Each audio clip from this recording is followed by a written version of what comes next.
সেনাবাহিনীকে এদেশের মানুষ প্রশ্ন রাখতে চায় যে যারা দুর্নীতিবাদ, লুটপাট, হত্যাকারী, তাদের 650কে আপনি আশ্রয় প্রশ্রয় দিলেন। এই লোকদেরকে বিচারের মুখোমুখি না করে বাইরে পালাতে আপনি সাহায্য করলেন। এখন বাংলাদেশের মানুষও প্রশ্ন করতে চায় যে এই দুর্গন্ধ নামক যে আওয়ামী লীগটি, এই আওয়ামী লীগের নেতাকর্মীদেরকে কারা কোন সময় পালানোতে সাহায্য করছে। আসসালামু আলাইকুম। জুলাই আগস্ট এই বিপ্লবটা ঘিরে মানুষের এখন অনেক প্রশ্ন থেকে গেছে এবং অনেক বিষয় মানুষের কাছে এখনো অপরিষ্কার। জুলাই আগস্ট অভ্যুত্থানে শেখ হাসিনা পালানোর পর ক্যাবিনেট মেম্বাররা, সংসদ সদস্য এবং বিভিন্ন আওয়ামী লীগের হেভিওয়েট যে নেতারা ছিলেন, তারা আসলে কিভাবে বাংলাদেশ থেকে ভারত পালিয়ে গেল সেই বিষয় নিয়ে কিন্তু মানুষের মনে অনেক প্রশ্ন এবং অনেক জানার আগ্রহ। এটা অস্বাভাবিক নয়, কারণ তারা যেভাবে বাংলাদেশে গণহত্যা এবং শিক্ষার্থীদের উপর যেভাবে তারা নির্যাতন করেছে, সাধারণ মানুষের উপর তারা এই আন্দোলন ঘিরে যে নির্যাতন করেছিল, সেটার উপরে কিন্তু মানুষ এখন বিচার চায়।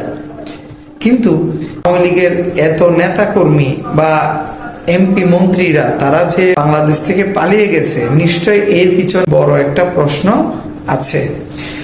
এখন প্রশ্ন হচ্ছে, সেনা প্রধান জনাব ওয়াকারুজ্জামান উনি বলেছিলেন 626 জন নেতাকর্মী ওনার ক্যান্টনমেন্টে আশ্রয়ে ছিলেন।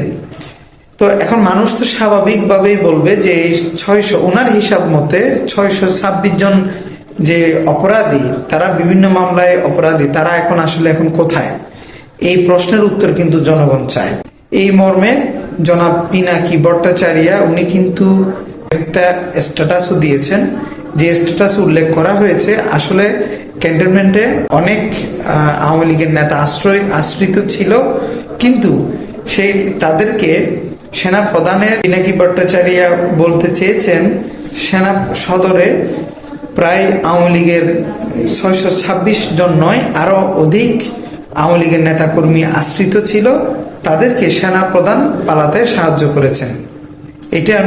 এটা উনি স্পষ্ট বলছেন যে সেনা প্রধানই আসলে আওয়ামী লীগের এই যে অপরাধী, বিভিন্ন মামলার আসামি, এজাহারভুক্ত আসামি যারা নেতা ছিলেন, তারা সেনা সদরে যে আশ্রয় নিয়েছিল তাদেরকে তিনিই পালাতে সাহায্য করেছেন। এই বিষয়ে আপনাদের মতামত কি, আপনারা জানাবেন।